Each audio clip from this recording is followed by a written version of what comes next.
Et salut les potes, c'est Jikfio, j'espère que vous allez bien. Aujourd'hui on se retrouve comme tous les dimanches avec l'inspecteur Diamtech. On peut plus dire que t'es un inspecteur bon plan maintenant. Ouais, maintenant je suis l'inspecteur Diamtech les gars. Je suis là pour dénicher toutes les faux trucs que Jig dit à chaque fois. Voilà, donc heureusement que je suis là, sinon ça serait compliqué. Ouais, c'est grave, à fond. Est-ce que toi ça va super Jig? Écoute, bonne semaine. Un petit retour là sur le 13 900K. Ouais. Ça a l'air de vous avoir plu, encore une fois. Mes conneries avec la lumière qui se coupe quand on lance une friteuse et un rendu, ça a l'air de vous faire rigoler. Alors, on va à refaire. On va continuer à mettre des conneries dans les vidéos. Sinon, écoute, une semaine plus ou moins normale. D'ailleurs, en termes de news, hormis le X3D qu'on attend demain, parce que les vidéos apparemment sortent demain.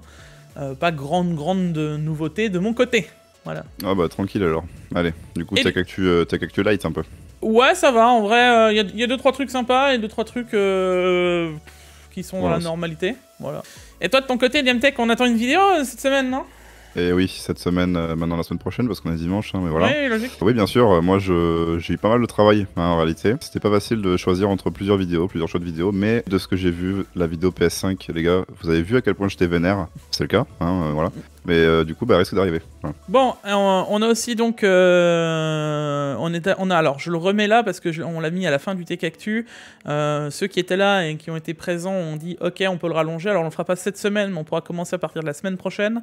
Je repose la question, est-ce que vous êtes pour le rajout de la question de la semaine? Ça va être le truc, ça va être un peu une sorte de débat question de semaine de 5, 10, 15 minutes. On verra comment ça se passera. En fait, ça va dépendre de la question. Et on a aussi donc le format débat qui va commencer. Donc ça, on en a des. Enfin, on sait pas encore comment on va le mettre en place, mais c'est en réflexion, quoi. Ouais, voilà, c'est sur le bureau, c'est en réflexion.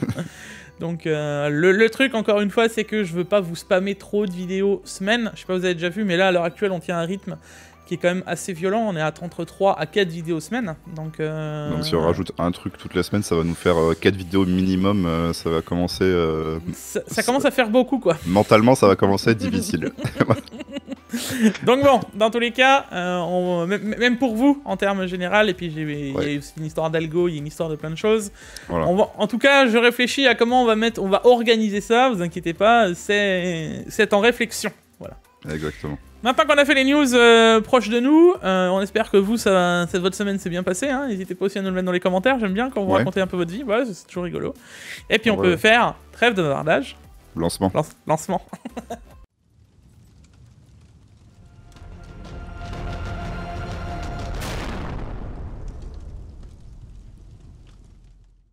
La vidéo d'aujourd'hui est sponsorisée par CDK Offers. CDK Offers, c'est un site où on peut acheter des clés, des licences, même des jeux, mais aujourd'hui ce qui va nous intéresser, c'est Windows 10 Pro pour un peu plus de 13 €. D'ailleurs, je vous mets le lien dans la description juste en dessous. Il vous suffira ensuite de se connecter ou de créer un compte si besoin, d'ajouter la licence à votre panier, de rajouter le code JIG20 pour profiter des 20% de la chaîne. Une fois le paiement effectué, on attend 1 à 2 minutes et on se donne rendez-vous dans le User Center. Ici, vous retrouverez toutes les clés que vous avez achetées, vous copiez-collez la clé Windows que vous venez d'acheter, et pour terminer, on se donnera rendez-vous dans les paramètres d'activation de Windows, on copie-collera sa clé, et votre Windows sera activé, voilà. Et nous revoilà les potes, comme d'habitude, hein, le like, l'abonnement, les réseaux sociaux, s'abonner à la chaîne de Diam. Diam, faites les 6K d'abonnés, ça y est. Oui, c'est vrai, merci de me le rappeler, voilà. 6000, on est 6000 petits kebabs les gars. Enfin, c'est une maxi kebab plutôt. C'est énorme, hein. Genre c'est un truc de ouf. Hein. C'est une grosse arnaque. Le mec, il sort pas de vidéo et il fait 6K. Ouais, mais la qualité à la quantité de Jig. Écoute. Ouais, d'accord, je vois. Ça marche. Je sais pas si je dois le prendre mal ou. Je sais pas comment je dois le prendre d'ailleurs, cette réflexion. Non, mais toi, y a les deux. Tu vois, c'est pour ça que tu marches mieux. Je vois. Ok. Bon, allez. On attaque cette semaine, les gars, par encore une jolie carte graphique.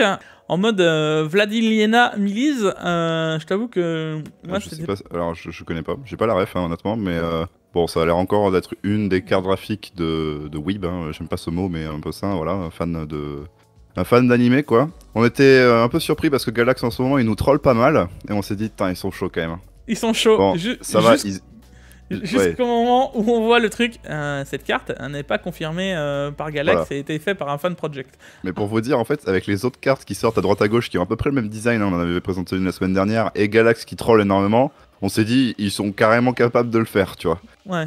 Mais non, finalement, bon, c'est un projet qui est quand même, je dois l'avouer, très bien fait. Hein, je veux dire, c'est... Je sais pas si c'est fait vraiment en 3D ou si c'est du réel, mais c'est hyper bien fait, en tout cas. Bon, en tout cas, ouais, c'est réaliste. C'est très propre.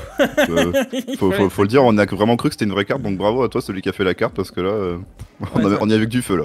C'est incroyable, franchement, c'est incroyable. On parle aussi maintenant de la RAM Corsair. Alors, oui. on nous annonce 192 Go de gestion.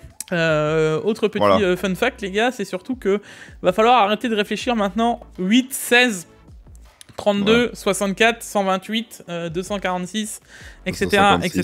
256, oui, pourquoi 256, je sais pas, 256. Aïe, la tête. Oh là là là là, oh là là. Alors maintenant, ça serait des barrettes de 48. Ouais. Bon, écoute, oui. Voilà, du coup, ça ferait des kits de 48, 96 et 192 Go de RAM. Donc en gros, c'est quand t'es un peu limite budget, tu vois, que t'es pas trop pauvre, mais que t'es pas trop riche, quoi, tu vois. Donc quand t'es pas trop pauvre, ben tu peux mettre 48 Go à la place de 32, tu vois. Et vu que t'es pas trop riche, tu peux pas aller jusqu'aux 64 Go, tu vois. C'est un entre-deux. Non, mais voilà, je pense que c'est un problème. C'est un souci technique, hein, je pense qu'ils ont fait ça. C'est quand même... Alors, un truc qu'on peut remarquer quand même, c'est qu'il y a des kits avec, du coup, 4 x 48 Go. Ouais. Ce serait parmi les premiers kits de DDR5 en 4 channels. Enfin, en dual channel, 2 fois dual channel. 2 fois, ouais, en double dual channel. En et double du dual coup, channel. tu récupérerais... alors, c'est... Attention, hein, c'est ce que j'ai dit dans la vidéo du 13900K. Ah, mais qu'est-ce que je dis? Oh, bah, du 4 x 48 en 5200. Donc, soit des petites fréquences. C'est de la basse fréquence, voilà. Donc, c'était quasiment certain qu'on n'allait pas avoir des fréquences ultra hautes. Et voilà. Mais bon, le fun fact, c'est vraiment le fait que maintenant on compte plus on pourra avoir des barrettes de 24 Go quoi, à la place que d'avoir des barrettes de 16 ou de 32 quoi. Et on peut remarquer, bah, du coup, vu la basse fréquence, que ces barrettes seraient plutôt réservées à la gamme entrée de gamme ou professionnelle, hein, parce que vu la quantité de RAM que c'est plus au tourné pro que la haute fréquence pour les joueurs, quoi. Ouais, d'ailleurs, en parlant de ça, pour les professionnels, hein, les gars, c'est vrai qu'il y en a peut-être certains qui se posent la question, mais dans un rendu, le plus important, c'est ni la fréquence ni la latence, c'est vraiment la quantité pour vous. Quantité, hein. Dans quasiment 95% des cas, c'est ça. Donc, si vous posez la question, favorisez toujours la quantité à la qualité, là, pour le coup. Si on peut dire. Ça s'explique très simplement parce que dans un rendu, bah, il a besoin de stocker des données et il va pas les bouger toutes les 30 secondes, alors que dans un jeu, quand tu vas regarder un endroit de la map et quand tu vas tourner ta souris, regarder un autre endroit de la map, bah, la RAM, elle échange. Vous voyez, c'est grossier, mais en gros c'est comme ça. Du coup, il y a besoin de très rapidement changer de qu'est-ce qu'il y a dans la RAM, alors qu'en rendu, c'est pas vraiment ça. Ouais, alors dans le rendu, il y en aurait peut-être besoin aussi, en fonction de ce que tu vas faire, machin, mais c'est différent. Moins, ouais, ça n'a rien à voir comparativement alors, ça joue dans certains softs, encore une fois, hein, ne me faites pas dire ce que j'ai pas dit, je vous vois arriver, mais il faut remettre le truc, c'est que favoriser quantité, donc en vrai, le fait d'avoir 48 Go de RAM à la place de 32 en fonction du tarif, imaginons que les 32 Go ou les 48 Go soient au même prix, que vous faites du pro, peut-être que les 48 Go seraient peut-être plus intéressants que en tout cas pour vous, que du 32 quoi. Bah, c'est pas mal, on va voir. Hein. Ça se trouve, ça va être des prix grave intéressants, ça se trouve, ça va être grave cher parce que personne les achètera, on verra bien. Mais de ce que j'en vois, ça a pas l'air incroyable pour l'instant. Hein. Enfin, si tu regardes du 2 x 48, soit de 96 Go, tu serais à 400$. Si tu le replaces chez nous en termes de tarification, sur du 5600 c'est 40, tu dois aller sur quoi, du 500 €. Ouais, je suis pas si certain que ce soit... bon, c'est quand même plus haut que du... Enfin, si tu réfléchis, c'est quand même plus haut que du 64 Go, tu vois. Mais ça fait quand même un budget... Enfin, je sais pas. Et en plus que ce soit des basses fréquences, chez nous on a des plus hautes fréquences pour presque la même quantité, quoi. Donc, bon. Ouais, c'est ça. C'est pour ça va... Moi je dis gamme pro moi. Voilà. Ah ouais, non, 100%. Ça, par contre, pour 100%, c'est pour du pro, quoi. En parlant de professionnel, maintenant, nous pouvons retrouver des 4090 Tacos Edition. Des 3090 de 3,6 cm d'épaisseur, voilà. Ça, c'est exact. Ouais, ça, c'est parfait, les gars, pour chauffer votre tacos. Une fois qu'elle est branchée, vous la faites tourner, vous faites un petit rendu dessus. Bah ouais, à l'arrière de la carafique, tu mets ce que tu veux, ça cuit. Hein. Là, 100%. C'est sûr. Non, soyons plus sérieux, ça c'est vraiment des cartes de travail. Alors moi, ce qui me choque un peu, c'est que j'avais entendu que c'était c'était quasiment une interdiction de faire ce genre de cartes et de ce genre de PCB pour tout ce qui était, à l'époque déjà 3090. Donc je suppose sur tout ce qui est 4000, ça a été exactement la même. Je croyais qu'NVIDIA leur interdisait. Et là, on les voit quand même sortir. Je t'avoue que je suis un peu surpris de voir ce genre de cartes. Qui brave Nvidia, qui nous font un peu une petite EVGA là, interne, une petite révolution là, ça y est. Mais d'un autre côté, on en avait des 3090 qui étaient sortis avec le refroidissement là, ces 3090 consommaient déjà quasiment 400 watts, donc j'ai envie de te dire que ça tournait, c'était chaud mais ça tournait, donc au final on a que 50 watts de plus. Oui voilà, c'est ça, ils sont plus à ça près je pense. Voilà.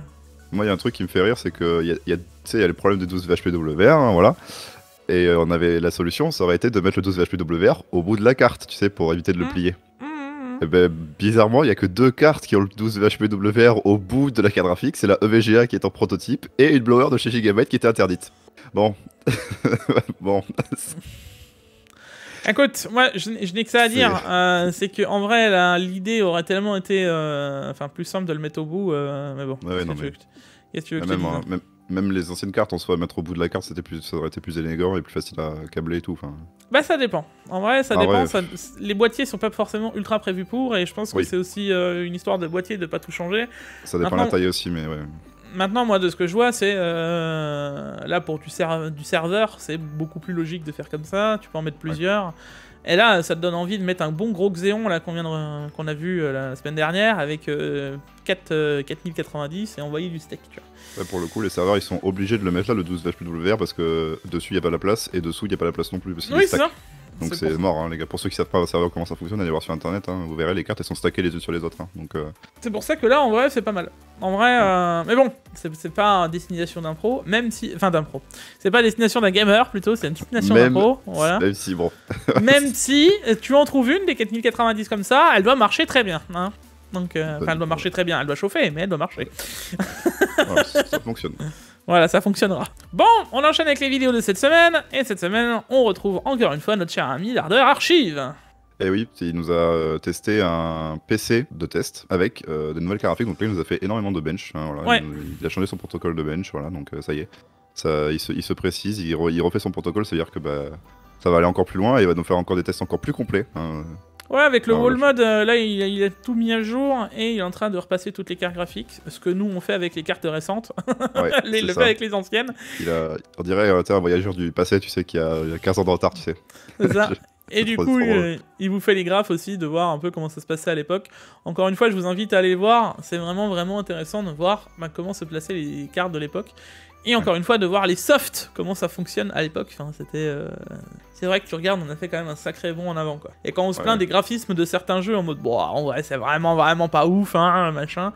Et là, que tu te dis, ouais, mais en vrai, quand tu réfléchis, voilà. Et d'ailleurs, je viens de voir qu'il y a 5 heures, il a ressorti il vient de sortir une vidéo, la meilleure configuration pour Crysis, hein, j'en profite, voilà, tu vois.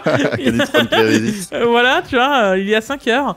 Donc pensez à checker les 2 vidéos, voilà, c'est le bon moment pour le dire pour les deux. J'essaye de trouver la configuration minimum pour Crysis, voilà, avec You Can Run Crysis. Hein. Ah ouais, clairement, là c'est le mot, ouais.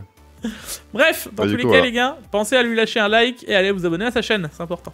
Et juste après, on a Capitaine Glochard qui nous fait une vidéo sur l'éclairage de son setup et pour s'enregistrer, qui nous présente la Logitech Litra Glow et Litra Beam. Voilà, donc les nouvelles lumières de chez Logitech. Il nous fait des petits comparatifs et tout entre les entre plusieurs types d'éclairage et tout, et qui met en avant l'intérêt de s'éclairer correctement dans une vidéo. Moi, je vous l'ai dit, c'est hyper important. Et du coup, bah voilà, c'est tout ça. Alors, bon, encore une fois, hyper bien travaillé, hein, voilà, y a rien à dire. Ah, c'est du Captain, quoi. Ouais, bon, pour le coup, les gars, moi je peux vous en parler aussi de la Litra Beam, vite fait, la Glow non, mais la Beam oui, parce que j'en ai 2, et vous allez bientôt le voir dans le setup. Et là, ils sont en train de se dire, mais Jig, ça fait 1 an que tu nous spoil ton setup, là. Ouais, t'inquiète. Et pour le coup, ça marche plutôt pas mal, et c'est surtout que ça s'insère partout. Vous verrez, dans la vidéo de Captain, c'est plutôt pas mal. Il nous rappelle aussi un petit message au début de sa vidéo, comme quoi sur Twitter, il y a des gens qui s'amusent à dire que vous n'avez pas le bon matériel pour streamer, machin, etc. Et je suis d'accord avec l'avis de Captain. Avant toute chose, avant même de parler de matos, de quoi que ce soit, pensez à prendre du fun quand vous streamez. Et, pour créer du contenu, quand je dis streamer, que ce soit YouTube, Twitch ou n'importe quoi, TikTok, même en création de contenu, pensez à kiffer votre vie avant même de réfléchir à devoir s'équiper. C'est ça, c'est au pas final, avec le matos que tu deviens pro. Non, voilà, c'est c'est le pro qui fait le matos, quoi. Et pour vous donner une idée, je vous invite à voir mes premières vidéos où je parlais à l'époque sur le casque de chez Asus, et puis vous allez vite vous rendre compte qu'au final, tout est possible, quoi. Voilà. Hein, bon. Ouais. Du coup, ensuite on enchaîne les bons plans. Les bons plans de cette semaine avec... On commence avec l'incontournable, l'imbattable, le PC, le premier PC Memory PC. Il a pas de nom ce PC là. Il faudrait qu'on lui trouve un petit nom quand même. Ouais, tu sais, genre comme ça on pourrait le reconnaître tellement qu'on le met. Bon, vous connaissez la config, 5500, 16 Go de RAM, RX 6700, 500 Go de SSD. Qu'est-ce qu'on vous conseille de changer, Jig? La carte mère. Voilà, la carte mère, le boîtier si vous pouvez. Et après le reste, ça a l'air ok, à part la RAM, si vous voulez vraiment chipoter pour prendre un truc meilleur. Mais... Bref, en moins de 800 €, vous avez un boîtier, vous avez un PC, ok quoi. Clairement ok, ouais.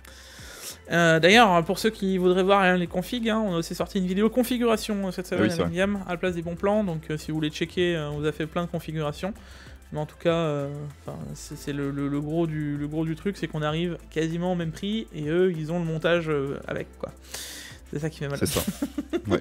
On a des composants un peu plus haut de gamme quand même dans nos configs à nous, quoi. Ouais, c'est ça, t'as plus de choix. Ouais. Après, ça marche quand même super bien. À côté de ça, tu as l'autre PC qu'ils ont baissé. Maintenant, on n'est plus sur un 5600, on est sur un 5800 chez eux, donc sur le PC AMD, avec une 7900 XT à 1600 €. Donc on voit qu'on est de nouveau en baisse de tarif. On était à 1650, on est à 1600 maintenant, donc elle devient de plus en plus intéressante. Et il n'y a pas grand chose à changer en vrai. Si vous voulez le garder brut comme ça, c'est ok. Alors, maintenant, voilà. Je te coupe, mais vous pouvez regarder comme ça, mais de mon avis, de ce que j'avais dit à J quand j'avais vu la config, un 5800X pour jouer, c'est pas forcément utile, encore une fois.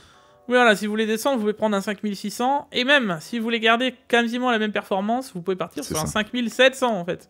Donc vous économisez encore 40 €. Vous pouvez gratter un peu sur le refroidissement, est-ce qu'on en a vraiment besoin? Je suis pas certain. Et l'alimentation, elle est plus haut de gamme que dans l'autre PC. Si vous prenez, en fait, celui-là, j'ai essayé maintenant avec la baisse de tarification. Si vous augmentez tous les composants et que vous essayez de faire la même config que celui-ci, vous vous retrouvez plus cher en changeant l'alimentation et en changeant tous les composants. Donc au final, celle-ci à 1006 est plus intéressante à la base, même si vous allez descendre en tarification. Donc si vous cherchez à mettre un 5600 et une 6950 XT par exemple, vous arriverez à des tarifs intéressant certes, mais moins intéressant finalement que si vous augmentez l'autre PC. Donc le cheat code est fini. Par contre, là encore une fois, si vous partez même sur une 6950 XT, elle est où? Elle est là. Tu restes quand même sur une jolie carte graphique avec un joli CPU, un 5700, et tu te retrouves à 1423 €. Et ça, c'est assez ouf. 6950 XT, les gars, pour un 5700 avec toute la config dedans, là, j'ai rien modifié d'autre que ça. 1400 balles, c'est assez imbattable. Ouais, avec le montage et tout, c'est vraiment dur. Donc bon, la porte est ouverte avec Memory PC encore une fois. Et juste après ça, on a des RAM, 2 x 16 Go de DDR4 3600, c'est 18. Et là, cela, je viens de vous spoiler, mais en fait, c'est pas 16 Go, c'est 32 Go pour 94,90 €, les gars. Même moi, quand Jig m'a montré la promo, j'ai fait oh 16 Go, bon 3600 18, c'est pas ouf à 90 €. Bon. Et là, j'ai vu 2 x 16, j'ai fait ah d'accord. Bon, pas besoin de vous dire que c'est intéressant pour le prix. Encore une fois, usage gaming, on commence gaming comme tu l'avais dit la dernière fois avec Warzone et certains gros jeux comme Guard avec du 32 Go. Mais pour l'instant, moi, encore une fois, je reste quand même du côté pro pour ce type de RAM. Ça commence à passer doucement le 32 Go dans le principe où 16 commence à devenir à limite dans certains jeux. Alors, on va dire que... à l'aise, quoi. Dans les configs à 1005 plus 2000, voilà, permettez-vous, quoi. Disons que quand tu commences à passer un certain budget, avec le prix de la RAM qui descend, tu peux te dire que maintenant, te mettre un 30 ou 40 € de plus et te dire, ok, je suis vraiment tranquille pour plus tard, bon ben... Voilà, le truc c'est que même si 16 Go vont passer dans quasiment toutes les configs encore à l'heure actuelle et dans quasiment tous les jeux, si demain tu veux streamer, je pars toujours d'un principe, alors voilà, ça c'est peut-être mon défaut à moi, vous allez peut-être me dire, moi je pars d'un principe un peu future-proof, tu sais pas demain ce que tu as envie de faire avec ton PC, et se laisser une fourchette de marge, quand je dis une fourchette de marge dans une fourchette d'une centaine d'euros, et qu'il y a des améliorations intéressantes à passer, ben passe-les. Parce que si demain tu te dis tiens, j'aurais bien lancé un stream, ça passe plus ma RAM, bon bah voilà. Enfin c'est des réflexions que moi j'ai en me disant voilà, après et c'est comme ça que tu te retrouves finalement à prendre des 5800X 3D quoi. Donc voilà, moi je sais pas parce qu'il y a beaucoup de personnes après qui demandent des configs, qui me demandent des configs et qui des fois arrivent sur des trucs complètement overkill. Et c'est là qu'il faut savoir doser entre qu'est-ce qui est overkill et pas, et qu'est-ce que vous avez réellement besoin et qu'est-ce qui pourrait vous plaire dans plusieurs années quoi. Bah non, parce que finalement moi c'est ce que je pousse dans toutes mes vidéos. Regarde là le 13900K, j'ai interdit les gens de le prendre autre chose que faire du pro. Ça. Oui, voilà, c'est ça. Parce que c'est le principe. Alors maintenant, il y en a des gens qui disent oui mais moi je veux faire que du gaming. Ben prends-le 5800 X3D, mais demain viens pas pleurer si tu veux streamer quoi. Oui, voilà. Il le fera, hein, il le fera. Oui, moins bien. Il le fera. Voilà, c'est tout. Non, mais après, c'est toujours la réflexion qu'il faut avoir, c'est savoir vraiment ce que tu veux faire avec ton matériel. Ouais.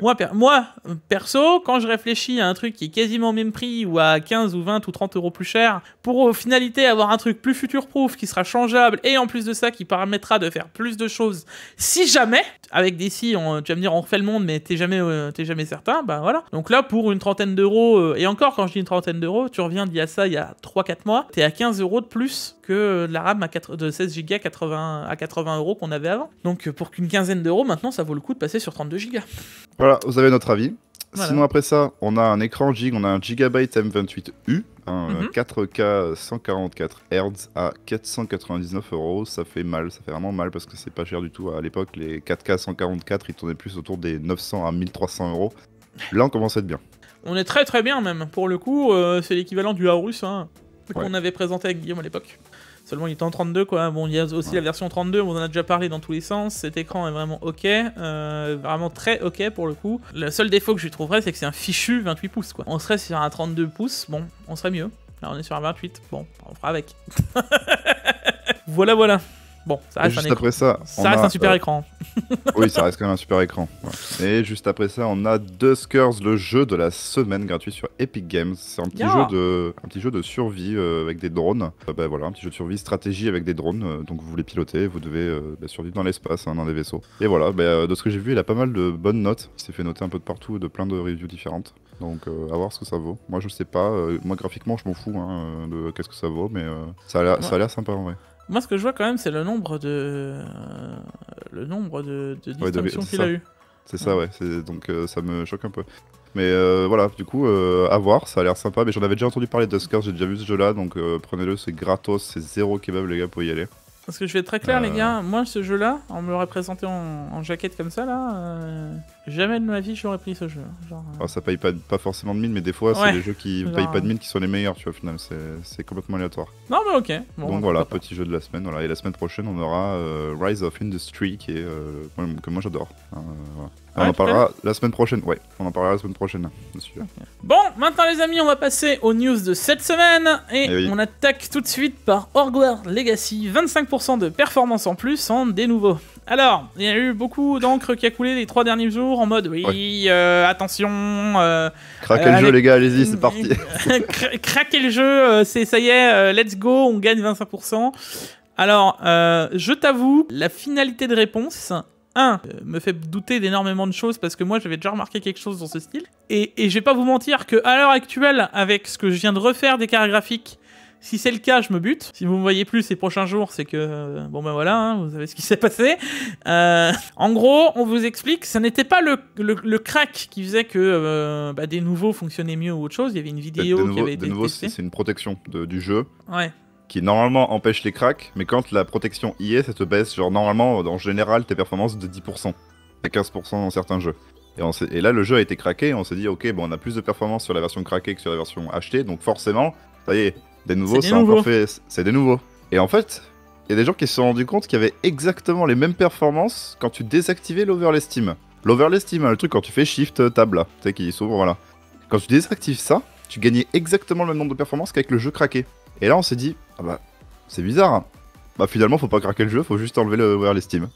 Voilà. Et donc voilà, donc on peut vous montrer les performances avec... Je vous montre la vidéo quand même, hein. À gauche la version Steam Close, donc craqué. Au milieu la version avec Steam ouvert et le Steam Overlay. Et à droite la version Steam classique, donc acheté mais avec le Steam Overlay off. Voilà. Et là, je vous fais une petite pause, hein, mais vous pouvez vite remarquer qu'on a 54,2. Alors, comme ça, vous pourrez peut-être pas le lire. Moi, j'arrive à le lire. Hein. On peut voir les averages. FPS average, on est à 5. Alors là, il vient de commencer le bench. On va faire ça bien, on va aller beaucoup plus loin. Mais en gros, FPS average, là, vous êtes à 64. Là, on est à 50. Et là, on est à 59, quoi. Voilà, donc en gros, vous avez beaucoup plus de performance sur les versions, les deux versions où il n'y a pas l'oversteam au final. C'est ça. Donc c'est ouf hein, de vous dire ça, mais ça fait un gros gain. C'est-à-dire que là, on passe d'une gamme de cartes graphiques à une autre quasiment. Genre, c'est terrible. Et là, tu vois, il avait refait un autre test, et là, je regardais... Là, t'as bien fait pause, hein. Là, t'as vraiment bien fait pause, hein, parce que là, on est à 34 pour 63 FPS, là, nickel. Ah oui, non, mais voilà, ça monte... Là, c'est ouf, là. Ça monte assez l'idée, quoi. Et si tu regardes bien, au niveau des averages, t'es à 48 d'un côté, 34 de l'autre, 48 de l'autre. Donc c'est vraiment... c'est pas forcément la version craquée, alors elle a des chances d'avoir un peu plus de perf, parce que des nouveaux en bouffent encore moins, mais là, c'est vraiment l'overlay Steam. Voilà. Du coup, maintenant, la question qu'on peut se poser, c'est... Est-ce que, si on vient à désactiver l'overlay Steam sur d'autres jeux, que Hogwarts Legacy, est-ce qu'on n'aurait pas des gains de performance? Sachant que là, on parle de 25% sur une 1060, avec un 7700K, je crois, de souvenir. Je crois que c'était ça. Si demain, tu viens à désactiver l'overlay Steam sur tout le temps, est-ce que tu n'aurais pas de gains de performance sur tous les jeux, hein? Bah, honnêtement, c'est gratuit, donc essayez au pire. Et vous nous dites-nous vos résultats si vous avez vous aussi des résultats dans les commentaires. Clairement, je pense qu'il y a matière à faire une vidéo dessus s'il y a effectivement quelque chose. Et alors ça pourrait vraiment être rigolo de dire j'ai trouvé la solution pour vous faire gagner 15% sur tous vos jeux Steam. Tu vois, 15% de performance sur tous vos jeux Steam. 2 points, désactiver l'overlay, quoi. Bref. Et sinon, après ça, Jig, on a des news sur la corrosion de la Maximus Z690. Oui, c'est ça, Formula de chez Asus. Il y avait eu des problèmes parce que, en gros, le bloc de refroidissement des VRM qui était watercoolé venait de chez EK et ils avaient pas mis, en gros, ils avaient mis en gros pas le bon composant dedans et ça fait de la corrosion parce que quand tu combines. Enfin bref. Ils avaient fait du nickel alu, quoi. Nickel, à la place de faire du nickel cuivre pour gratter sûrement 4 € par bloc. Alors, comme je vous avais dit, à qui la faute? À qui profite le crime dans cette histoire? Est-ce que c'est Asus ou est-ce que c'est AEK? Moi, je pense que ceux qui sont le plus dans la sauce à l'heure actuelle et qui sont moins incriminés, oui, ceux qui sont le moins de la sauce et le moins incriminés, c'est bien EK, et ceux qui en prennent le plus cher, c'est Asus. C'est Asus, ouais. Maintenant, la vraie question, comme je l'ai réitéré dans la vidéo précédente, c'est à qui est la plus la faute? Je suis pas certain que ce soit vraiment Asus, même si dans le principe, on peut se dire oui, mais ils auraient dû vérifier. Ils auraient dû checker que c'était bien du cuivre. Ouais. Je vous avoue que, à mon avis, au prix où ils payent les blocs, parce que on se doute que EK, ça l'a pas être donné. Ben moi, ça me rend un peu dingue. Oui, ils ont peut-être pas vérifié, mais en même temps, ça paraissait peut-être quasiment logique. Tu vois. On parle quand même de la plus grosse boîte de water cooling custom mondiale, donc je comprends pas trop quoi. Enfin, bref. Dans tous les cas, Asus rigole pas là-dessus, les gars. Dans le communiqué, moi j'ai même reçu le communiqué officiel aussi. Dites-vous que derrière, il remplace les cartes mères, donc si vous voulez plus de carte mère Asus, il vous la rembourse. Et si jamais vous voulez quand même, il vous la remplace. Voilà, les AV Asus c'est au top, là-dessus, il n'y a pas de souci. Ouais, c'est cool, ouais, c'est cool. Donc ils agissent en fonction, et au moins on peut pas leur en tenir rigueur, donc ceux qui ont vraiment des problèmes, pensez à le checker et à le changer, quoi, tout simplement.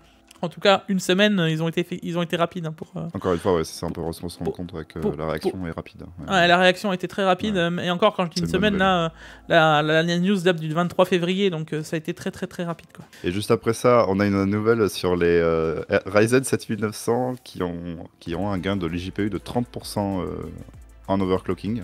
Ouais, il y en a qui devraient voir cette news. Je pense que ça pourrait les aider à savoir où est l'IGPU dans le BIOS. C'est ça leur réglerait des problèmes. Vous aurez plus besoin de désactiver l'IGPU comme ça. Bien comme ça. C'est ça, quand leur 4090 ne démarre pas pour changer le PC, au moment où ils sauraient où est l'IGPU dans le BIOS, ça pourrait être pratique. Voilà. Voilà, c'est un petit message subliminal. Ouais. Donc du coup, bah voilà, on a eu un gain de 40% de gain de FPS sur du 1080p. Hein. Commencez pas à vous dire, vas-y, je joue en 4K avec les GPU. Non, ça marche pas comme ça. Alors on est chez Scatterbench, hein. Je vous ai déjà mis sa chaîne en TechActu ou autre, c'est vraiment spécialisé tout ce qui est overclocking, etc. Ouais. Alors est-ce qu'on peut dire qu'on peut jouer quand même? Non, parce que tu passes sur Tomb Raider en 1080p de 12 fps à 17, mais le gain est présent, quoi. Le truc c'est que, encore une fois, lui il fait ça pour montrer tout ce qui est overclockable et des bons à tester, tu vois. Et c'est assez rigolo de voir les gains que tu peux quand même faire, et d'ailleurs à la fin de sa vidéo, il en rigole lui-même en disant que ce qui est rigolo, c'est qu'on arrive à mieux overclocker un IGPU que des cartes graphiques elles-mêmes, quoi. T'imagines, on arrivera à gagner 40% comme ça? Ah, que ce serait beau. Ce serait beau, ouais. On reviendrait vraiment à des performances assez incroyables. Dans tous les cas, les gars, voilà, si vous avez des questions sur les iGPU, passez sur la vidéo, c'est toujours important, ça permet toujours de voir un peu ce qui s'y passe, et c'est toujours un plus, quoi. Voilà.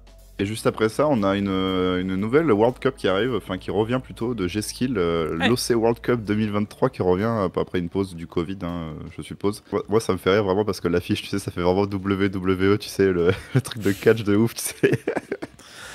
Alors l'année dernière, si je me trompe pas, enfin l'année dernière, il y a 3 ans plutôt, enfin 4 ans bientôt, même. En 2019, il me semblait qu'on avait Newell en français qui avait été, et je me crois même qu'il y en avait un deuxième des français. Je ne suis pas certain. J'ai encore des doutes, hein, mais Newell, je sais qu'il y était. Donc bon, bah, j'espère que cette année, on va revoir des Français qui vont y aller, tout simplement. Ouais. Overclocking RAM, les gars, donc 4... j'ai regardé un peu 4 scores à sortir, avec des règles bien précises. Hein. Pensez à checker pour ceux qui veulent tester sur HWBot. D'ailleurs, dans l'article, il y a le lien pour y accéder. Ouais. Donc l'épreuve première c'est la plus haute fréquence. Voilà. Donc ce que j'ai vu d'ailleurs c'est la plus haute fréquence sans OC XOC. Donc sans azote liquide. Le but c'est quand même que tout le monde puisse y jouer. Donc tout le monde n'a pas d'azote liquide donc sinon ce serait un peu de la triche. Voilà. Cinebench 15, donc le plus gros score, j'ai vu je crois que c'est bloqué à 5500 MHz maximum sur 4 corps. Voilà, le plus gros score. Ensuite, iCruncher, Pi 2.5 et Super Pi en 32M. Voilà, donc ça, c'est les 4 scores à sortir pour espérer avoir accédé aux 10 premières places. Et ensuite, c'est direction le Computex, donc à Taipei. Ensuite, ça se joue là-bas. Enfin, c'est assez ouf. Hein. Moi, j'avais suivi à l'époque. À l'époque, j'étais d'ailleurs pas aussi présent que maintenant, tu vois, sur tout ce qui était overclocking, etc. Mais j'avais déjà suivi et je trouvais ça cool et de me dire que, c'est incroyable qu'il y ait des compétitions comme ça. Et c'est cool que G-Skill relance ça parce que je me suis dit, est-ce que maintenant ils en ont finalement plus rien à faire? Et vu qu'ils l'ont pas fait depuis aussi longtemps, ils le feront peut-être plus jamais. Et non, ça se refait, donc c'est plutôt cool. Hein. On rappellera que donc dans toutes les places, il y a des choses à gagner. Il y a aussi des packs de RAM qui seront à gagner pour les gens. Voilà. Sinon, en cash price, première place, tu peux avoir jusqu'à 10 000 $. Deuxième place, 6 500 $. Troisième place, 5 000 $. Hein. Et ensuite, vous voyez, ça continue de descendre. Quoi. Donc t'as de quoi faire. Quoi. Et sinon après ça, on a les Xeon qui reviennent, mais cette fois-ci pas pour se présenter, mais pour s'overclocker. Hein, ça y est, les Xeon ont été OC, voilà, on vous les a présentés il y a genre 2 semaines, ça y est, c'est terminé, c'est OC, ça y est. Alors là, on parle de notre cher ami Derbauer hein, qui est passé, qui a fait des petits scores dessus. On a pu voir des 70 000 points sortis sur Cinebench, R23 par exemple.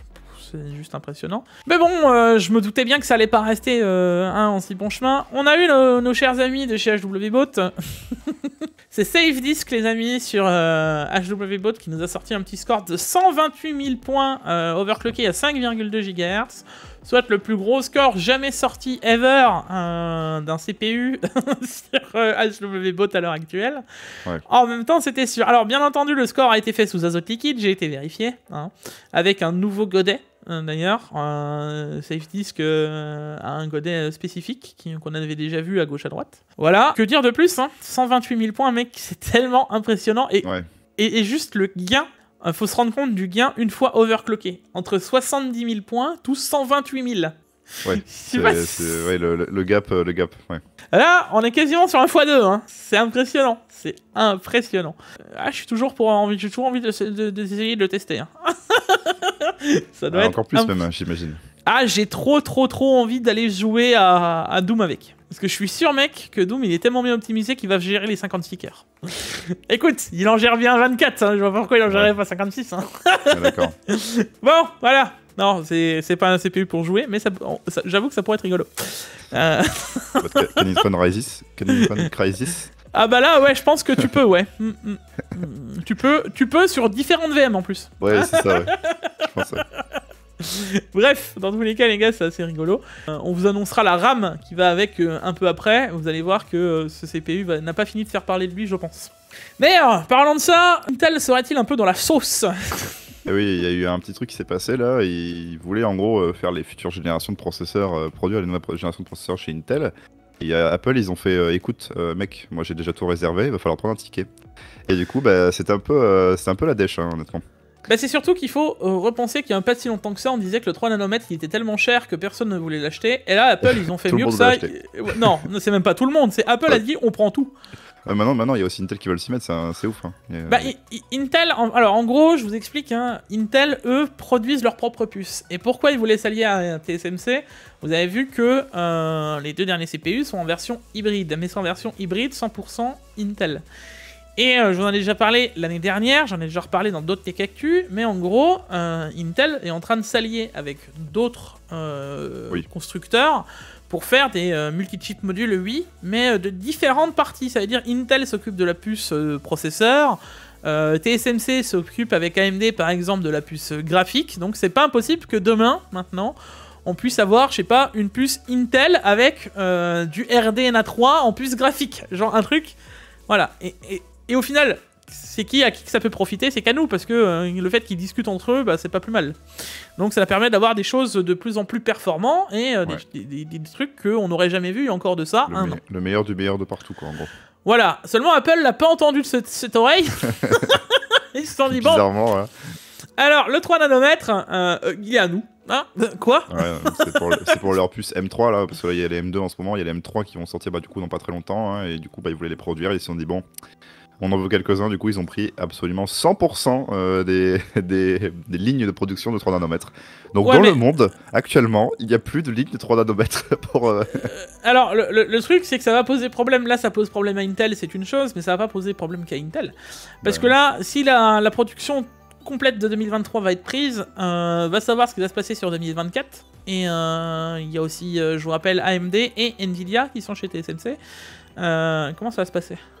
Bah, le truc qui va se passer, c'est que même l'année prochaine, une ligne de production, ça s'ouvre pas en 6 mois. C'est hyper long. Je vous invite à aller voir les photos de lignes de production et d'usines, même de 3 nanomètres. Hein. Voilà, c'est pas grand, c'est pas petit, quoi. Si cette année, ils sont à 100% de capacité, parce que c'est le cas en soi. Ils sont à 100%, là, ils bottleneck en gros un peu. C'est un peu ça. Ben, l'année prochaine, quand il y aura en plus d'autres, comme tu l'as dit, d'autres fabricants. Il va falloir qu'ils cherchent la gravure et voir ce que veulent AMD, Nvidia, etc. Donc ça, c'est un certain temps. Ensuite, eux, les machines, ils les ont, donc ils vont pouvoir les faire. Le truc, c'est que maintenant, tant que TSMC ne sait pas...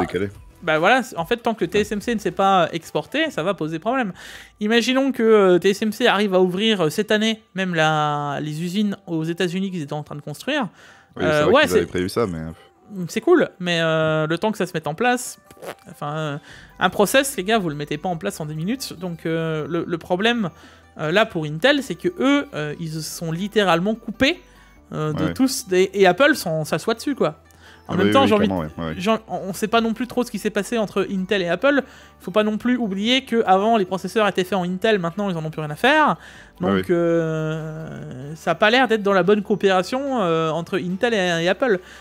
Donc je t'avoue que je me pose vraiment la question, et du coup, Pat Gelsinger répond, donc le CEO d'Intel, comme quoi Meteor Lake, donc soit les prochains CPU, ne seraient pas en retard, etc. Bah, en même temps, j'ai envie de te dire, t'as pas trop envie de t'annoncer au...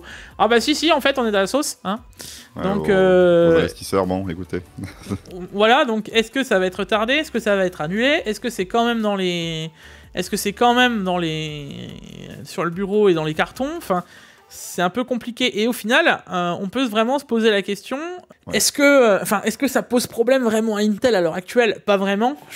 Je veux pas être méchant avec AMD, mais en termes de processeurs tout public, Intel, ils ont pas à avoir peur, puisque même si les X3D sont meilleurs en gaming, à mon sens, la plateforme Intel est bien meilleure. Donc à l'heure actuelle, ils sont pas vraiment inquiets. Sur 2023, ça devrait tenir. Maintenant, sur 2024, si on a Zen 5 qui arrive, on fait quoi? Tu vois? Donc la question est compliquée. Je pense que on aura plus d'infos au fur et à mesure du temps.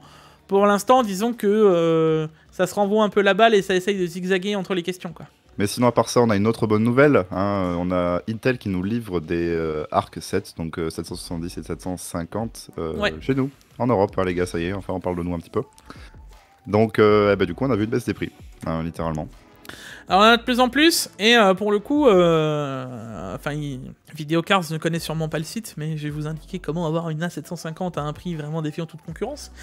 À l'heure actuelle, on se retrouve avec des prix qui sont vraiment de plus en plus intéressants, hein, sur les ARC. Ouais.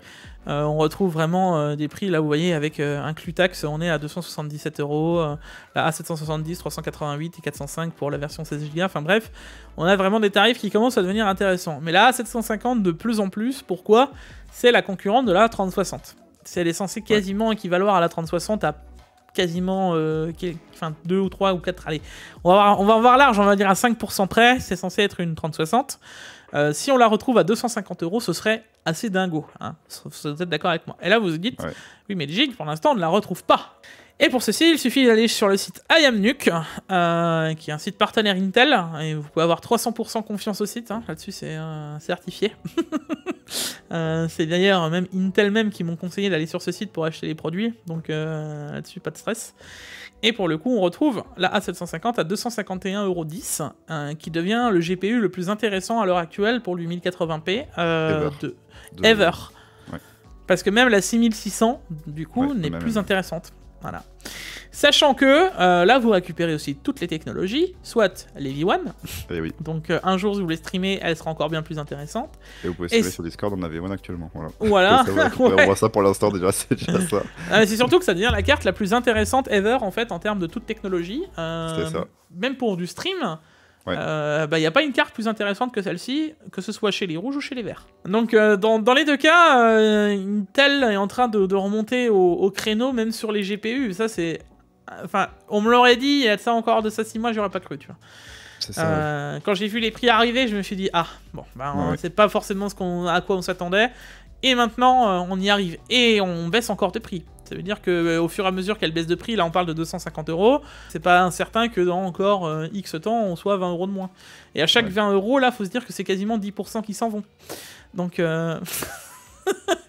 c'est assez impressionnant. C'est assez impressionnant. Je suis vraiment content, en tout cas. Et d'ailleurs, la news suivante qui va avec, dans ce sens-là, Intel publie le pilote graphique de Atomic Heart et de tous les jeux, et de ce que j'en ai vu, en tout cas, c'était aussi les premiers à avoir dégainé la mise à jour pilote. Ça veut dire que sur tous les jeux récents, ils sont ready to go, quoi, hein. Ça veut dire que les jeux arrivent, bam bam, les pilotes sont optimisés pour. Donc finalement, on leur tacle un peu le fait qu'ils n'ont pas le DX9 et le DX11 ultra bien mis à jour. En même temps, c'est leur première GPU. Par contre, tous les titres qui viennent de sortir, ils sont ready, quoi. Ouais, c'est bien, c'est une bonne chose, ça. Donc on voit qu'il y a un suivi de pilote, on voit qu'il y a un certain intérêt. Moi, je vois vraiment ça comme une vraie concurrence. Intel va vraiment vouloir concurrencer le marché à terme. Et ça, en tout cas, ils se donnent les moyens de le faire. Et ça, c'est vraiment bien, tu vois. Donc, voyons la suite. Hein. C'est que ça peut que être bon pour nous, le consommateur. Hein. Ça annonce que du bon, effectivement. Et encore une fois, on va encore parler d'Intel. Intel, du coup, qui signe la fin des chipsets Z690 B660. Ce qui est pas forcément très très étonnant parce que les B660 et Z690 sont déjà là depuis un moment. Attention, oui et non, parce que pour l'instant, c'est pas du end of life, ça reste des rumeurs. Hein. C'est ce qu'on nous dirait à gauche à droite, donc ça n'a pas été officialisé par Intel. Ça m'étonnerait pas que ça arrive sous peu, quoi. Moi, je t'avoue que je me pose quand même la question. D'habitude, on attend au moins la gêne d'après, voire 2 gènes après, tu vois, pour avoir une coupure de chipset. Maintenant, je vais pas te mentir qu'entre le Z690 et le Z790, c'est vraiment une vaste blague. Hein. Donc, peut-être qu'ils se disent, bon allez, vas-y, c'est la même chose, on en enlève une, les gens ils verront pas la diff. Ouais, parce qu'au final, soyons clairs, les gars, entre les deux 90, là, le 600 ou le 700, ça se joue à 3 USB et 4 lignes PCIe, quoi. Donc, en vrai... ça va, t'as pas besoin d'acheter ton hub USB comme ça, c'est cool. Hein. Ouais, enfin, le principe n'est pas incroyable. Et la différence que moi je donnerais, mais ça qui n'est pas noté pour Intel, c'est la RAM. Ouais. Voilà. Donc en vrai, disons que je ne suis pas certain que ce soit le cas. Il fallait qu'on en parle, ça reste une rumeur. Maintenant, si ça viendrait à disparaître, voilà quoi. Hein, ça casserait pas 3 pattes à un canard non plus. Et ensuite, on enchaîne avec une news qui en décevra certains, mais pas beaucoup, je pense. C'est la fin des 12 et 13e gènes des Blu-ray 4K. Alors, tu rigoles, mais j'ai eu un commentaire la dernière fois qui me l'avait indiqué, parce qu'il y avait cette news dans le TKQ précédent qui me disait Intel, malgré tout, ils enlèvent plein de trucs qui étaient déjà sur les CPU. Ouais. Alors, maintenant la vraie question qu'on peut se poser, c'est... Il y a encore beaucoup de gens qui regardaient les Blu-ray. Bah, c'est bien le Blu-ray, hein. Moi je suis pour. Hein. Voilà, quoi. Ouais. Bon, après, je me dis, bon, il y a le streaming, il y a plein de trucs comme ça aujourd'hui. On est une ère de changement de. Le DVD, le Blu-ray, c'est la fin quasiment. Hein. Donc, même sur les consoles, on s'en rend compte. Hein. Il y en a carrément qui sont vendus sans lecteur hein, de Blu-ray DVD. Donc, bon. J'aurais quasiment envie de faire un sondage dans les commentaires, les gars, qui utilise encore le format disque réellement. Disque ou Blu-ray. Hein. Ouais, mais même dans les jeux vidéo, en termes général. Ah bah sur PC, il n'y en a pas beaucoup, hein, c'est sûr que... Ah bah sur PC déjà, oui, quasiment, c'est certain que non. C'est sûr que non, depuis des années même. Mais en termes général, sur console même, hein, tu vois. Parce que je sais qu'il y a aussi des gens qui ont des consoles et qui nous regardent. Donc il n'y a pas de raison de pas poser la question. Je suis vraiment curieux. Est-ce que dans tes habitudes de jeu, de travail, etc., tu utilises encore des disques en général? Voilà, et je le vois. Alors, il y a les. Je vois très bien l'histoire du débat qui va arriver. Hein. Ça va être oui, mais bon, les CD, on peut les revendre, pas les comptes. C'est tout à fait vrai. Maintenant, moi, je me pose vraiment la question de qui le fait encore, tu vois. Et je pense que ça doit disparaître de plus en plus. Parce qu'on est vraiment dans une ère du numérique, avec Netflix, avec Spotify pour les musiques, avec machin, où t'as finalement plus rien de physique. Donc, je suis vraiment curieux. Vraiment curieux.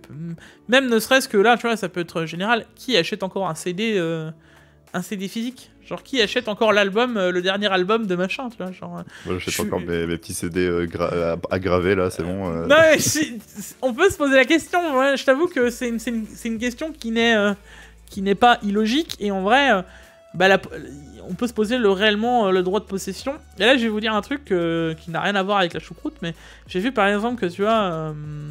Non, mais c'est vrai. Non, mais tes expressions, j'en peux plus. Mais quoi, elles sont bien, il n'y a rien à voir avec la choucroute. Tu prends le fait que tu regardes ce que fait Origin, ils sont en train de supprimer les Sims 2. Ouais, ok. Voilà, alors tu vas me dire, les Sims 2.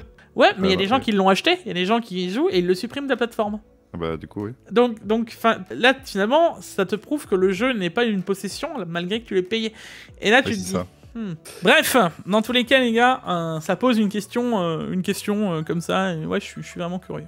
Bon. Alors là les gars, on a un truc sympa. Au début on était un peu réticents, mais au final on a vu les specs, on s'est dit bon. Parlons-en. Je t'avoue que moi je l'ai jamais vu passer avant. Et il a pas comme ça, genre. Ça, c'est du water cooling custom. IO, pardon. Tu vois, c'est du custom, c'est du IO custom, là, on en est là presque. Hein, parce que, bon, Le lapsus était voulu. Alors, maintenant, ils disent qu'il est compatible pour les nouveaux Xeon. Il est déjà compatible pour les anciens TR4. Le truc, c'est il faut juste remettre la performance de tout ce qu'il y a sur cet IO. Je ne l'avais jamais vu. Moi, c'est même pas une histoire de... Oui, il est compatible. Bon, voilà, si vous le voulez, je suis pas sûr que beaucoup de monde qui me regarde ont des TR4, mais il y avait cet IO. Mais NR Max, je me souviens quand on avait fait les tests, ils étaient pas forcément dans les meilleurs, ils étaient pas forcément dans les pires, tu vois. Ils étaient ok. Ouais. Bah là, celui-là. Là, celui-là, en 360, les gars, avec une ventilation jusqu'à 2300 tours minute, avec 102 SAFM et 6,28 mm par H2O. Combien? Non, mais combien? Et la pompe, les gars, qui tire 450 litres/heure. C'est une pompe de custom. Hein. Alors, vraiment, c'est... Alors, dites-vous qu'une pompe classique, les gars, en moyenne d'IO, c'est entre 80 et 120 litres/heure. Ouais, grand max, quoi. Voilà. Genre, vraiment... Alors, maintenant, il faut replacer. Il y a combien de liquide à l'intérieur de Parce que dans un custom, tu as un réservoir. Et tu as des tuyaux bien plus gros. Et... Enfin, tu arrives à mettre 1 litre, 1,5 litre, allez, 2 litres de temps en temps dans certains customs. Là, t'as combien? T'as 400, 500 millilitres? Ça doit pulser à l'intérieur. Ça va faire le tour, hein, parce que là, il a même pas le temps de se refroidir, le liquide il est déjà reparti dans le CPU limite. Tu sais que moi j'en suis à la question de me dire, est-ce que il est pas compatible avec d'autres sockets? Et si il l'est pas, est-ce qu'il n'y a pas moyen de faire une adaptation pour, Je suis sûr qu'il y a moyen de tricher. Parce que déjà, s'ils arrivent à adapter un truc de TR4 à 4677, c'est qu'il y a moyen de faire du LGA 1700, je pense. Hein, parce que déjà, vu la différence de taille des deux CPI, bon, ça se discute, je pense. Ouais, je pense qu'il y a moyen. Il y a toujours moyen, Jig, il y a toujours moyen. Il y a moyen de faire quelque chose. Je vais peut-être en parler. Forcément un mec qui s'est dit qu'il a fait. Je vais peut-être en parler à NR Max de cette histoire. Ouais. Parce que là, pour le coup, ça pourrait être vraiment un IO solide, quoi. Vénère, ouais. Il pourrait vraiment être vénère pour d'autres kits, quoi. On enchaînera ensuite avec les processeurs de PC portables de chez AMD. Les Dragon Orange, les nouveaux CPU en Ryzen 9 7000, par exemple. Voilà, donc par exemple 7945 HX. Voilà, 16 cœurs 32 threads. Bah, rien que ça. Pas mal quoi. Voilà. Bon, on s'envoie du pâté. Hein. On vient rechercher finalement les performances du 13980 HX par exemple. Mais. Là, et le petit truc, c'est que vous remarquerez bien que la moyenne des scores du CPU est en dessous d'ailleurs du 13980 HX, est quasiment équivalent d'ailleurs au 13900 HX, et qu'on nous donne bien que le meilleur score jamais fait apparemment avec le 7945 HX est au-dessus du 13980 HX. Ce qu'il faut juste remarquer, c'est la performance en watts. Le 13980 HX n'est pas un 55+, c'est un 55 classique. C'est ça. Et quand tu arrives en monocore, tout va bien. C'est quand tu arrives en multicore que c'est plus du tout la même chose. Bah c'est là, ouais.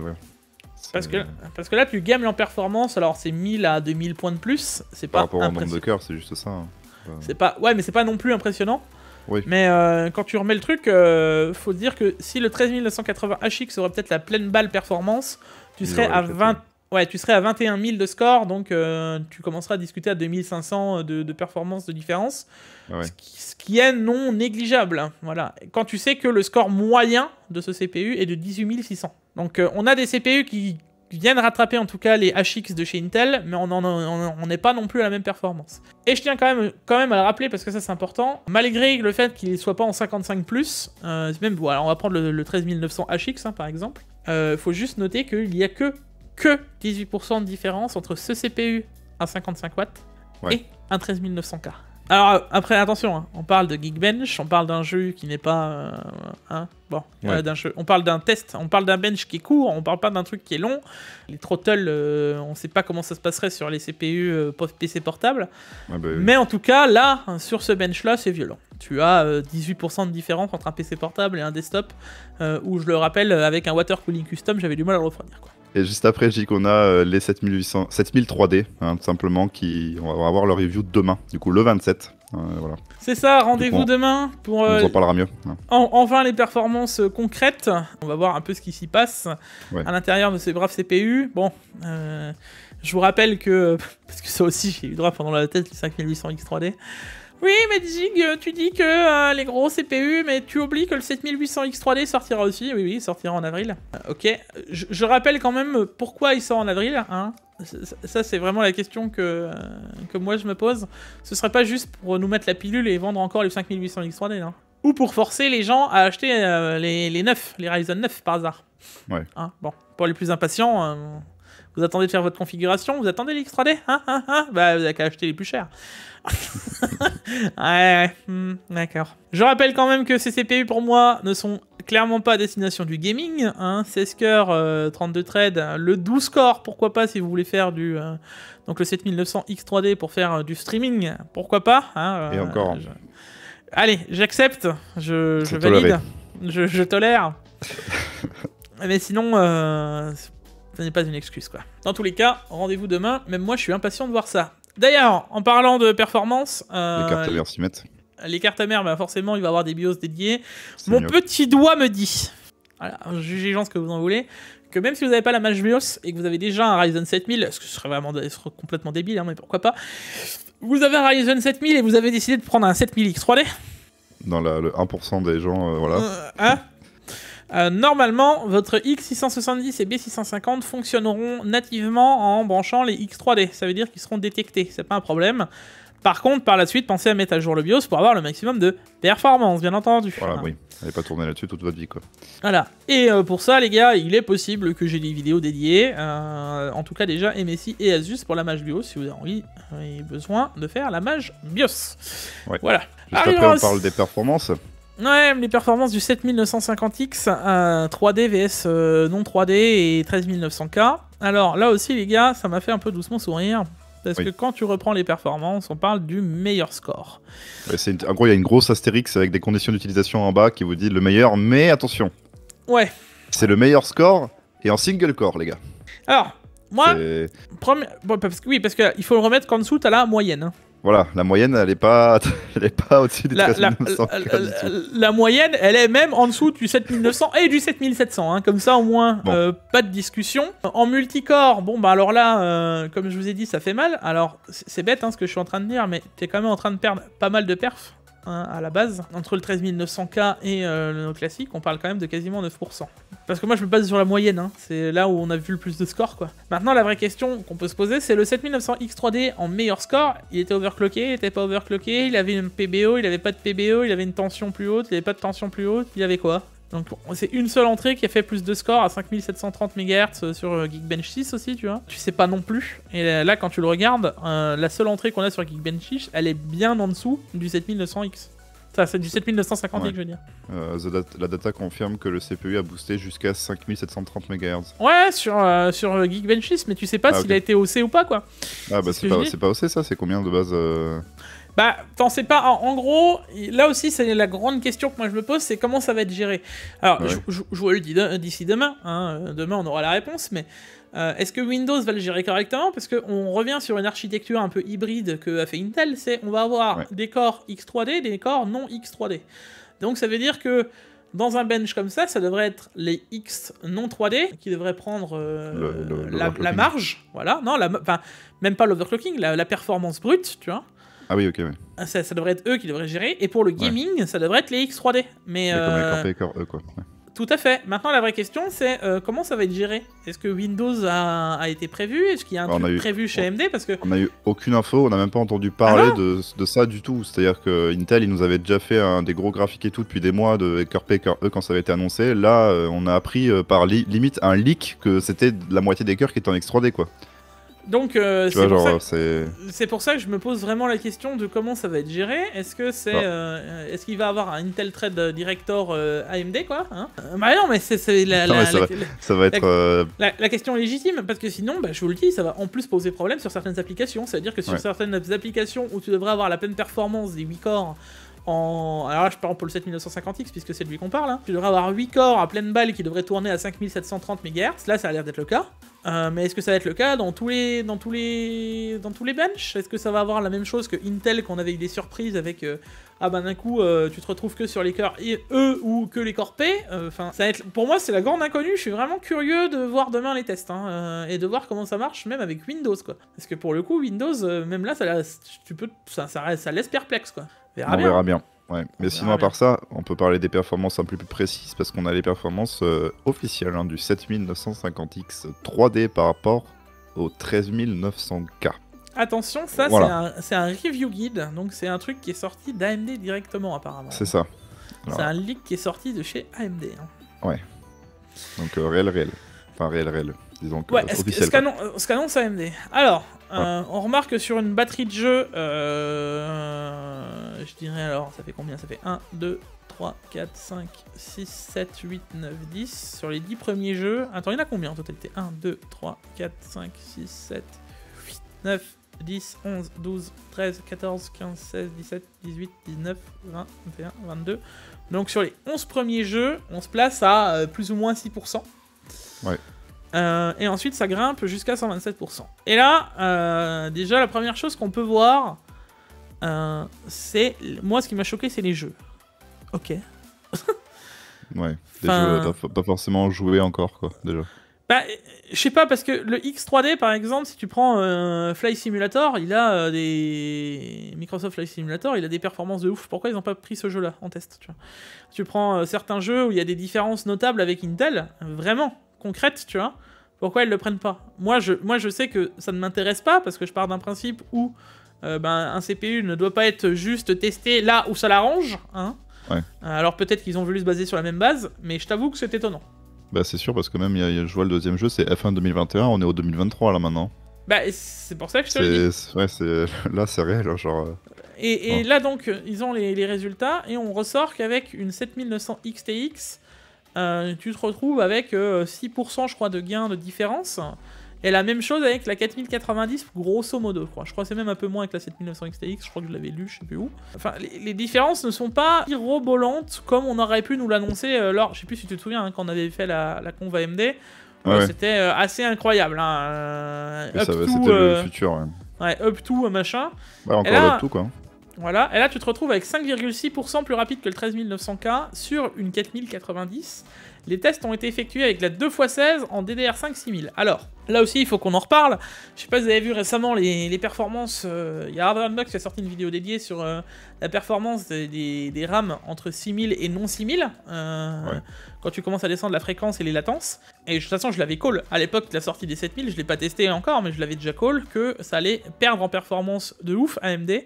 Du moment où t'as pas la bonne RAM dédiée, genre les 6000 C30 Expo qu'ils te vendent partout, tu vois. Et ben, ça se confirme. Maintenant, la vraie question, c'est est-ce que le 13900K, c'est vraiment la RAM qui lui profite le plus? Et là, on le sait déjà que c'est pas vrai, puisque on l'a vu, la 7002, quand tu mets de la bonne 7002 C34 par exemple, tu peux avoir des gains de performance, des fois sur certains jeux, de 30 ou 40 FPS, face à de la 5002 ou de la 6000. Ouais, donc AMD sont profitables de la mémoire, meilleure mémoire, en gros. Bah, dans les deux sens. Intel peut profiter aussi d'un boost de mémoire concret. Donc, j'en reviendrai à ce que j'ai dit, moi, dans le tweet, quand j'ai vu ces sorties. Enfin, que j'ai posté un tweet quand j'ai vu ces sorties. J'espère plusieurs choses pour le X3D. La première chose, c'est qu'il soit overclockable. Parce que s'il est pas overclockable, bon, ben, que cheat tralala, hein, bon. Deuxième chose, qu'il soit à moins de 700 €. Parce que c'est bien beau, la différence que tu vas avoir entre ton 13900K et ton 7950X 3D, de ce que tu en notes, si c'est que 6% de différence en moyenne sur une 4090, ça va se tenir sur le kit de RAM. Donc là, tu trouves des 13900K à 600 € moyenne, enfin tu peux en trouver en tout cas. Si tu mets un bon kit de RAM en 6000 C30, c'est 200 balles, mais le 7200 en différence avec le 13900K, eh ben, c'est jamais que 100 balles de plus. Donc si il a plus de 700 €, le 7950X 3D n'a plus d'intérêt. Tu vois ce que je veux dire? Donc en fonction de son prix, s'il est non overclockable, bah, il a aucun intérêt ce CPU. Bah, en tout cas, on a les perfs aussi du 7950X 3D avec la 3090. Ouais, justement. Et là, ça rebalance. Le truc, c'est que encore une fois, ça n'a aucune logique, parce que si tu compares la différence de FPS que AMD a donné, parce que c'est AMD qui le donne, et un testeur autre, on n'a pas du tout la même performance sur Assassin's Creed Valhalla. Non. Et c'est pas logique. Et pareil pour Far Cry 5, qui est plus ou moins comme Far Cry 6, qui est bien plus performant chez Intel que chez AMD, tu vois. C'est bizarre. Alors, encore une fois, vraiment impatient d'être demain. Moi, là, je vous décortique ce que moi, je vois, d'accord, hein. Je suis vraiment impatient de voir demain. Est-ce que ce CPU va être intéressant? Est-ce qu'on va avoir des prix intéressants, quoi? Et si je call ce que je pense, moi je le vois à plus de 800 balles. Moi, je le vois à un bon 850-900 balles.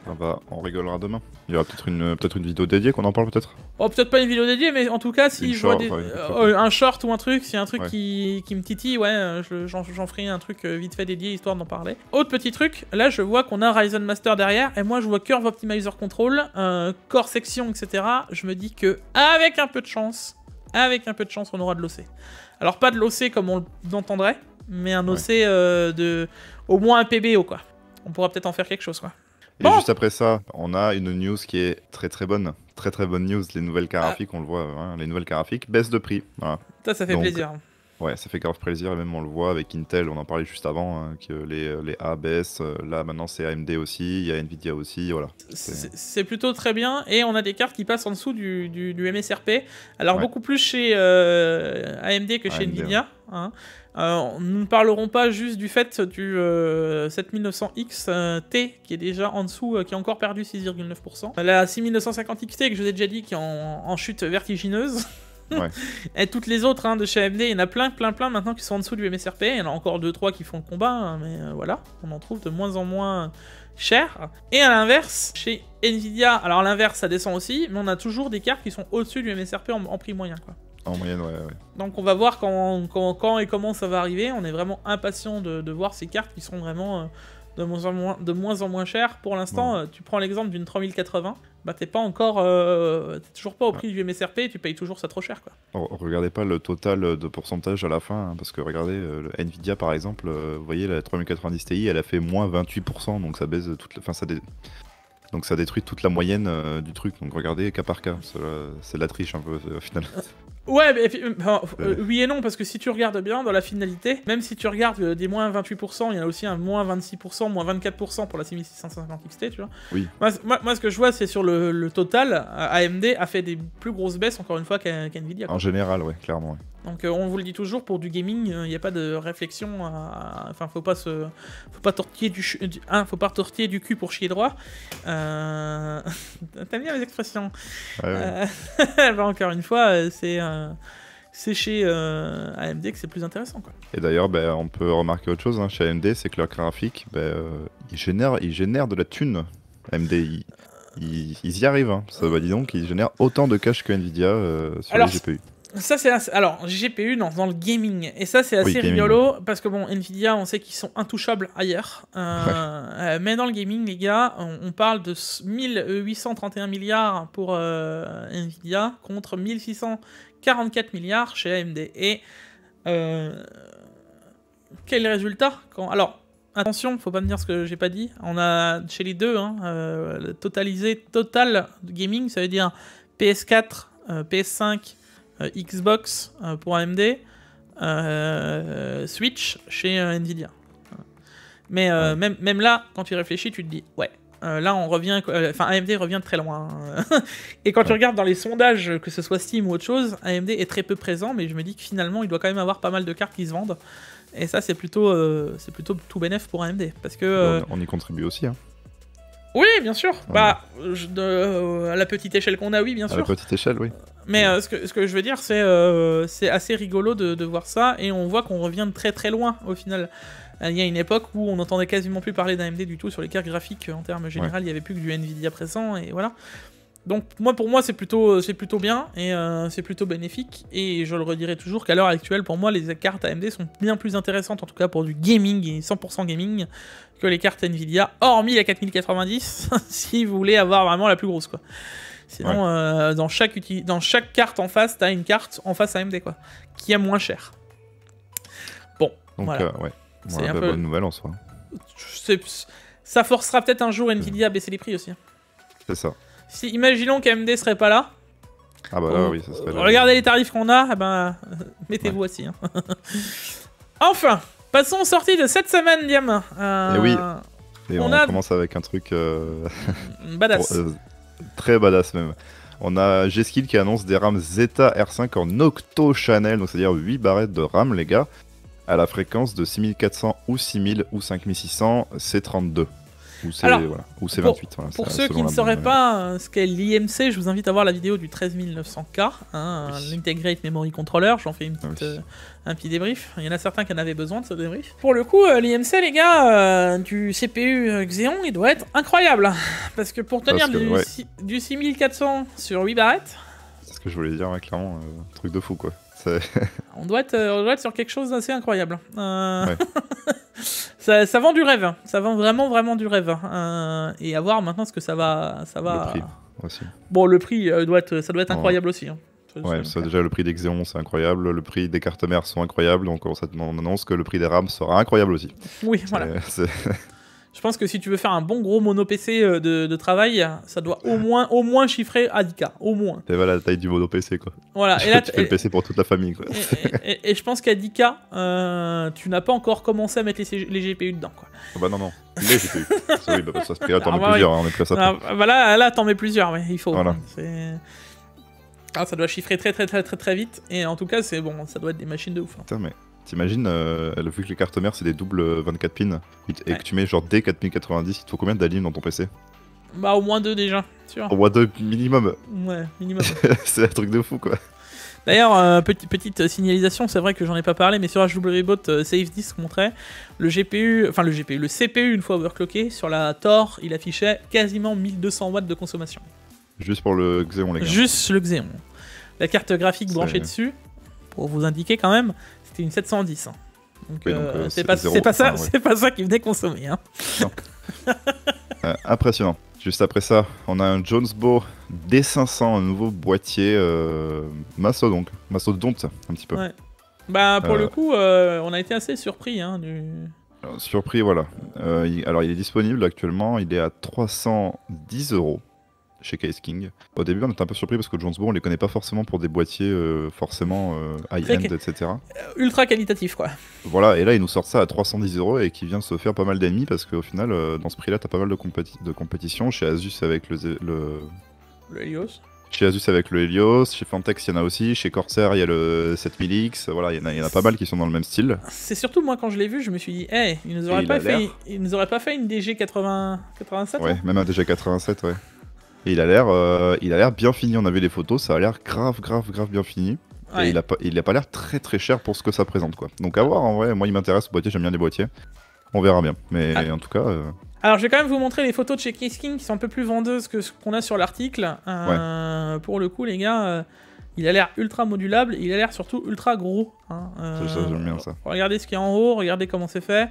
L'arrière avant au-dessus. On a des baies si vous voulez les rajouter quand même, donc elles sont cachées. Voilà, donc, pas de lecteur Blu-ray du coup à l'avant. Si vous mettez du Intel. Hein. Mais les baies sont cachées parce qu'en gros c'est un gros filtre que vous déclipsez. Donc la baie elle est cachée, vous n'êtes pas obligé de la mettre et de la voir d'ailleurs. Le dessus est déclipsable et alors là j'ai vu, une fois la vue éclatée, tout est démontable du PC. C'est super bien fait. Ouais. Même apparemment le layout de la carte mère de ce que j'ai vu est sortable. Et là je me suis dit ah ouais, là on est vraiment sur du gros boîtier et à 310 €, c'est pas déconnant. Ah bah clairement pas. Moi je dis à voir, il peut peut-être être intéressant. Ouais, bah ça c'est pas là que je les attendais quoi. Pour le coup, c'est pas là. Un retour de Jonsbo. Ouais, pourquoi pas. Et en continuant sur les boîtiers, on a Sharkoon encore pareil, qui nous sort un petit boîtier, là, cette fois-ci à 88 €. Bah voilà, un petit boîtier mesh avec une particularité de jig au niveau des ventilateurs. Oui, alors il est mesh, il y a la place pour une configuration classique. 88 €, c'est le prix moyen d'un boîtier classique, hein, on va pas se mentir. Par contre, il est fourni avec les 6 ventilateurs, les 6 emplacements sont complets. En ARGB. Avec un contrôleur. Pour ce prix-là, c'est dur de... Même si c'est des ventilos pas forcément très haut de gamme, ça fait quand même... Ça ramène à un boîtier à 50 € quoi, en gros. Ouais, bah clairement en fait. Genre c'est un boîtier à 50 balles. Remettons juste le principe que Sharkoon, c'est pas là non plus que je les attendais non plus quoi. D'habitude, ils font des trucs intéressants, c'est pas c'est pas ultra qualitatif, c'est pas le truc le plus fou. Mais quand t'as envie de te faire une petite config qui a de la tête, pour le coup, on est vraiment sur quelque chose de bien. En plus, la façade est pas moche. Ils ont pensé à faire du mesh. Il y a un filtre anti-poussière et il y a 6 ventilateurs quoi, genre compliqué quand même de faire mieux. Du coup, tu as une compatibilité pour les AIO, alors je dirais à doigt mouillé parce qu'on sait pas trop sur l'avance qu'on peut mettre, mais en tout cas du 240 ça rentre. Donc oui, plutôt bon, plutôt très bon. Ah, c'est sympa ouais. Encore une fois, c'est pas l'annonce sur laquelle je m'attendais le plus cette semaine quoi. Alors ça par contre, utilité sur 10, on doit au moins s'approcher du 1. J'en veux un. Vraiment, j'ai vu, c'est trop stylé. Toi, c'est juste parce que t'aimes bien le côté voiture, toi. Ah ouais, non mais c'est giga stylé. Les gars, c'est mon téléphone d'auto, vous avez pas rêvé de ça là Non. C'est super stylé, en plus ça se monte sur un emplacement de 120 mm. Ouais, c'est super. En plus, ça te bouffe un ventilateur, c'est ce que t'es en train de dire. Mais non, c'est génial pour ceux qui ont des 240 et ils ont de la place pour des 360, tu mets ça, terminé quoi. Par contre, c'est bon, alors au niveau des branchements, je sais pas comment ça se passe. Hein. Et alors au niveau du prix, mon pote, surtout. Ouais. Bon, derrière, vous pourrez récupérer la température de l'eau. Vous pourrez récupérer la température, c'est quoi? C'est tuning. Ah non, c'est à la température ambiante, excuse-moi, la température de l'eau et la pression. Barre. Et voilà. Voilà, il y a 1, 2, 3, il y a 5 câbles à brancher au total. Ça me vend du rêve. Hein. Il y a 5 câbles à brancher pour tout avoir au final. Et il y a les fittings de fournis pour faire... faut mettre des T du coup pour avoir la pression et tout. Voilà. Ah mais moi je suis trop chaud mec, hein, par contre. Hein. Je rigole pas. Hein. Bref, moi je ne... Votez dans les commentaires, mais moi je trouve ça trop stylé par contre. Ouais. Bon, dans les choses encore plus inutiles... Ah ouais, là, ouais. Bon. Le LG 45 pouces, bon, toujours plus, hein, c'est le même écran encore une fois que le Corsair. Hein, c'est LG, on les connaît, hein, c'est eux qui font le Corsair. Voilà. Hein. Mais vous inquiétez pas, hein, on est à un prix modéré, nous ne sommes qu'à 2150 € de prix de sortie. Après, c'est du OLED. 2150 € quoi, pour un moniteur 45 pouces.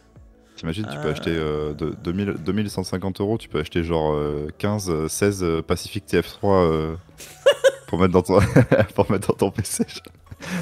Tu peux mettre que des que de ça à la place des ventilateurs, c'est génial. Tu monitores chaque ventilateur avec.